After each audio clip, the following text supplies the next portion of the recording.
Good morning my dear students and friends. आप सभी का स्वागत है हमारे YouTube channel Hashmi study centre पे। तो जैसा कि डियर्स हम लोग यूट्यूब पे इस समय वोकैबलरी क्लास सीख रहे हैं और आज हम लोग वोकैबलरी में ईडियम्स और फ्रेज की बात करेंगे। तो थोड़ा सा स्टूडेंट्स कह रहे थे कि थोड़ा ईडियम फ्रेज क्या होता है, थोड़ा सा एक झलक दिखला दीजिए। तो आज हम लोग ईडियम और फ्रेज को पढ़ेंगे।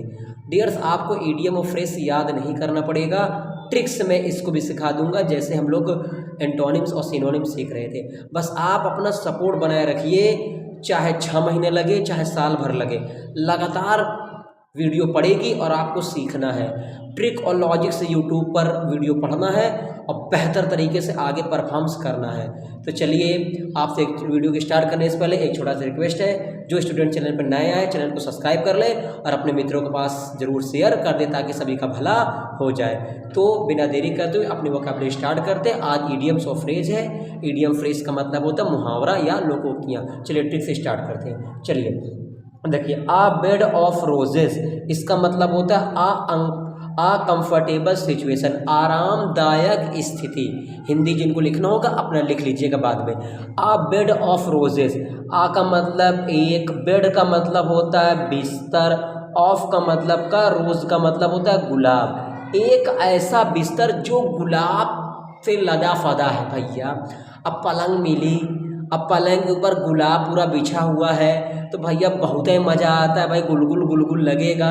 तो कंफर्टेबल का मतलब ही होता है आरामदायक, सिचुएशन का मतलब ही होता है स्थिति। तो यानी जब आपके बिस्तर पे गुलाब लगा हुआ है तो इसका मतलब बहुत ही आराम है, बहुत ही मज़ा आ रहा है। तो आपके अगर लगा हुआ है गुलाब तो कंफर्टेबल सिचुएशन आपके पास होगी। तो आ बेड ऑफ रोजेस का मतलब होता है कंफर्टेबल सिचुएशन, आरामदायक स्थिति हो। तो आ बेड ऑफ रोजेस का मतलब हो जाएगा आ कंफर्टेबल सिचुएशन यानी आरामदायक स्थिति। अब देखिए a bed of thorns, thorns THORNS, thorns. अब देखिए आ का मतलब एक, बेड का मतलब होता है बिस्तर, ऑफ का मतलब का, थॉर्न का मतलब होता है कांटा। एक ऐसा बिस्तर जो कांटा से लदा फदा, वही कांटा पे सोएंगे तो अनकंफर्टेबल सिचुएशन आपके पास आएगी, आरामदायक मुसीबत वाली सिचुएशन आपके पास आएगी।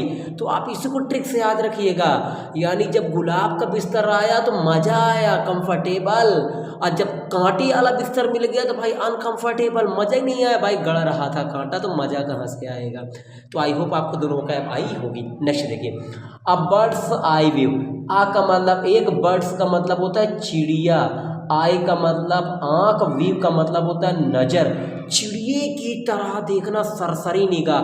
तो जनरल सर्वे का मतलब होता है सरसरी निगाह। कहते हैं ना भाई चिड़िया की तरह देखो। जब गुरु द्रोणाचार्य ने अर्जुन से पूछा तुमने क्या देखा, तो अर्जुन ने जवाब दिया गुरु देव मैंने केवल चिड़िया की आंख देखा, पूरे जंगल में कुछ नहीं देखा। तो अब बर्ड्स आइज व्यूज का मतलब सरसरी निगाह में देखना, सब कुछ देखा लेकिन मेन पॉइंट पर ज़्यादा ध्यान था। तो आज जनरल सर्वे का मतलब होता सरसरी निगाह में देखना। देखिए आल इन आल का मतलब होता है सब, इन का मतलब में, आल का मतलब सब, सब में सब। 10 रुपया था तुम पूरा ले लिए, तो कंप्लीटली मास्टर नहीं, पूरा होना, कंप्लीट का मतलब ही होता है पूरा। तो आल इन आल का मतलब होता है कंप्लीट या कंप्लीटली पेपर में आएगा।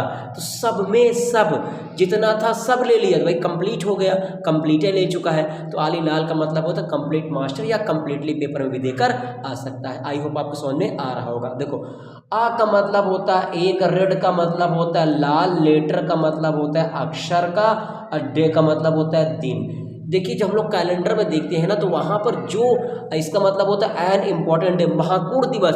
जो महत्वपूर्ण दिवस भैया होली, दीपावली, दशहरा, ईद, बकरीद, ये सारा चीज़, रमज़ान, ये सारी चीज़ें जो देता है 26 जनवरी 15 को, तो वो लाल कलर में इंडिकेट करता है क्योंकि इसे कहा जाता है आ रेड लेटर डे, लाल वाला दिन। इसका हम लोग समझ जाते हैं इंपॉर्टेंट डे ना भैया, छुट्टी मिलने वाली है। तो आ रेड लेटर डे का मतलब होता है एन इम्पॉर्टेंट डे का मतलब एक, इम्पॉर्टेंट का मतलब होता है महत्वपूर्ण, डे का मतलब होता है दिवस, एक महत्वपूर्ण दिवस जिस पे छुट्टी मिलना है। अब देखिए ऐड सिक्स, सिक्स का मतलब होता है 6 और सेवेंस का मतलब होता है 7। अब भैया पहले तुम कह रहे हो 6 पे लगाओ, फिर कह रहे हो 7 पे लगाओ, फिर कह रहे हो 6 पे लगाओ, फिर कह रहे हो 7 पे लगाओ, तो बार बार 6 करना 7 करना, इसका मतलब होता है बिखराना, बिखरना या बिखरा हुआ। तो एक बार नहीं भाई 6 ऑप्शन सही है भाई, 7वां ऑप्शन सही है। छठवां, तो इसका मतलब तुम ठीक तरीके से बता नहीं पाओ, इसका मतलब तुम्हारा ऑप्शन बिखरा हुआ स्कैटर्ड है। तो ऐड 6 एंड 7 का मतलब होता है बिखरना या बिखरा हुआ होता है। चलिए नेक्स्ट वीडियो, चलिए अब देखिए ऐड 6 एंड 7 का मतलब होता है बिखरा हुआ, बिल्कुल स्कैटर्ड होता है।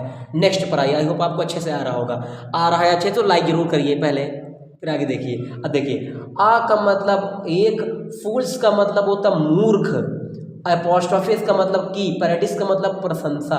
भैया एक मूर्ख इंसान है, आप उसकी देह तारीफ देह तारीफ देह तारीफ, तो मूर्ख इंसान का यार बड़ा मजा पाएगा, तो उसे आप क्या दे रहे हैं, काल्पनिक आनंद। इमेजिनरी का मतलब होता है काल्पनिक, हैप्पीनेस का मतलब होता है आनंद। भाई इसको काल्पनिक आनंद दे रहे, जो रियल नहीं है, इमेजिनरी है। आप उसकी तारीफ करें वो काल्पनिक है, सही तरीके से तारीफ नहीं करें, उसके साथ आप झूठ बोल रहे हैं, बस उसको केवल दिलासा दिलाने के लिए आप कर रहे हैं। आइए एन एप्पल, एक एप्पल का मतलब सेब, ऑफ का मतलब का, वंश का मतलब होता है खुद का, आई का मतलब होता है आँख। भाई अब कहते ना इसको an apple of one's eye, इसका मतलब होता है आंखों का तारा होना। आई देखो एक सेब है, सेब को तारे से डिनोट किया गया, आई आंख के अंदर सेब नहीं, आंख का तारा। भाई आंख का तारा होना हिंदी में सभी लोग पढ़े हो, मुहावरे में बहुत प्यारा होना। तो वेरी का मतलब ही होता है बहुत, डियर का मतलब होता है प्यारा। आंखों का तारा होना यानी बहुत प्यारा होना। आई होप आपको अच्छे से आ रहा होगा। आ का मतलब होता है एक, मैन का मतलब होता है आदमी, ऑफ का मतलब का, लेटर मतलब अक्षर। एक आदमी जिसके अंदर खूब लेटर बहुत सारे अक्षर भरे हैं, इसका मतलब पढ़ा लिखा है। लिटरेचर का मतलब होता है पढ़ा लिखा, और मैन का मतलब होता है आदमी। तो ये आदमी कैसा है, पढ़ा लिखा है। तो आल मैन ऑफ लेटर्स का मतलब होता है एक पढ़ा लिखा इंसान। मैन मतलब आदमी, लेटर मतलब बहुत सारे, अच्छा बहुत उसको आता है, बहुत आता है, भाई पढ़ा लिखा इंसान है ये है। अब देखिए आ गुड, गुड का मतलब होता है अच्छा, और डील का मतलब आप जानते भाई डील करना है कोई बिजनेस को, तो वेरी मच, तो गुड डील हुआ है तो अधिक अच्छा होगा। वेरी का मतलब होता है अधिक, मच का मतलब होता है वेरी का मतलब होता है बहुत, और मच का मतलब होता है अधिक, यानी बहुत अधिक आपको प्रॉफिट होने वाला, क्योंकि डील क्या है, बहुत बढ़िया हुई है। तो डील अच्छी हुई है तो भैया प्रॉफिट ज़्यादा होगा, तो बहुत अधिक मिलने वाला है रुपया।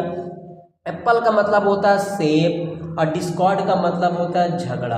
भाई झगड़े का सेब, इसका मतलब क्या होगा, आ कॉज ऑफ क्वेरल, तो कॉज का मतलब कारण, और क्वेरल का मतलब झगड़ा, यानी एक सेब था जो झगड़े का था, भाई कारण बन गया। बहुत इंपॉर्टेंट, बहुत पेपर में से आती है। तो an apple sorry, an apple of discord का मतलब झगड़े का जड़ या झगड़े का सेब, तो भाई वही बात जो है जो झगड़े का क्या बन गई है, कारण बन गई है। नेक्स्ट डैगर्स ड्रॉन, डैगर का मतलब होता है खंजर, और ड्रॉन का मतलब होता है खींच रहा। भाई खंजर खींच रहे, इसका मतलब क्या है, दुश्मनी। हॉस्टाइल का मतलब ये होता है दुश्मनी, दुश्मनी निकाल रहे हैं। डैगर्स का मतलब होता है खंजर, ड्रॉन का मतलब खींचना, खंजर खींच रहा है, इसका मतलब आपके साथ दुश्मनी है, इसकी पुरानी पुरानी दुश्मनी आपके साथ निकाला हुआ है ये खंजर खींच करके। चलिए नेक्स्ट देखिए, एट हिज फिंगर्स इन, अब हिज का मतलब होता है उसकी, फिंगर का मतलब होता है उंगली पर, एंड का मतलब समाप्त, कहते हैं एकदम उंगली पर है, एकदम समझ लो चूरन है चूरन, उंगली पर मेरा नाच रहा है। तो ready in mind, ready in mind का मतलब होता है तैयार, एकदम बिल्कुल तैयार, रेडी हमेशा तैयार रहता है माइंड में, चाहे जहाँ से पूछो। इसका मतलब होता है एट हिज फिंगर्स एंड, यानी उसकी उंगलियों पर नाचता है, इसका मतलब उसे पूरे तरीके से याद है, आप कहीं से भी पूछो। तो बहुत से स्टूडेंट्स का दिमाग बहुत तेज रहता है, कहीं से पूछो चाहे जहाँ जहाँ से पूछिए जवाब देने के लिए तैयार है। तो रेडी इन माइंड का मतलब तैयार होना। नेक्स्ट देखिए, at the 11th our, 11th का मतलब होता है 11वां, और का मतलब होता है घंटा। तो 11वां घंटा क्या होता है, लास्ट मोमेंट होता है, लास्ट का मतलब होता है आखिरी, और मोमेंट का मतलब क्षण। अब भाई 11 के बाद 12 पे जाएगी सुई, तो अगला घंटे हो जाएंगे, अगले घंटे में चला जाएगा। तो जो 11वां होता है सुई में देखेंगे आप घड़ी में, तो 1 से लेकर 11, 11, 12, 12 में चेंज हो जाता है। तो 11वां क्या होता है, लास्ट मोमेंट होता है, आखिरी क्षण होता है। अब देखिए एवरी का मतलब होता है प्रत्येक, और स्टेप का मतलब होता है कदम। कहते हैं ना हर कदम पे हमेशा हम आपके साथ हैं, तो ऑलवेज का मतलब होता है हमेशा। तो एट एवरी स्टेप का मतलब होता है जब कोई इंसान आपके साथ हमेशा खड़ा है तो उसे कहा जाता है एट एवरी स्टेप, कदम कदम पर साथ देता है, हमेशा हमारे साथ रहता है। तो I hope my dear students आपको समझ में आई होगी। तो डियर जो स्टूडेंट चैनल पर नया है सब्सक्राइब जरूर कर लिया करें, ताकि आपको बेहतर से बेहतर वीडियो मिलती रही ट्रिक के साथ। देखिए मैंने पहले कहा आपको रटना नहीं है, सीखना है। वोकैबलरी आप जिस दिन सीखना शुरू कर देंगे उस दिन रटने का भूत आपके दिमाग से उतर जाएगा, नहीं तो आप कभी भी इंग्लिश में अच्छा परफॉर्मेंस नहीं कर सकते अगर आप रट्टा छाप वोकैबलरी को तैयार करेंगे। अब मैं बहुत सारे लोगों से मिला पढ़ा, लेकिन लोग भी बेहतर कराते हैं लेकिन ट्रिक नहीं लगा पाते, इसलिए मैंने सोचा कुछ बेहतर किया जाए आपके साथ। और एक लास्ट रिक्वेस्ट, अपने दोस्तों के पास ज़रूर शेयर करें और जाने से पहले वीडियो को लाइक ज़रूर कर दें। अगर आप लाइक कर देंगे तो मैं समझ लूँगा गुरु दक्षिणा आप दे रहे हैं। तो चलिए आज के लिए इतना ही। स्वस्थ रहिए, अच्छे से रहिए, अपने माँ बाप के साथ रहिए। जय हिंद, जय भारत।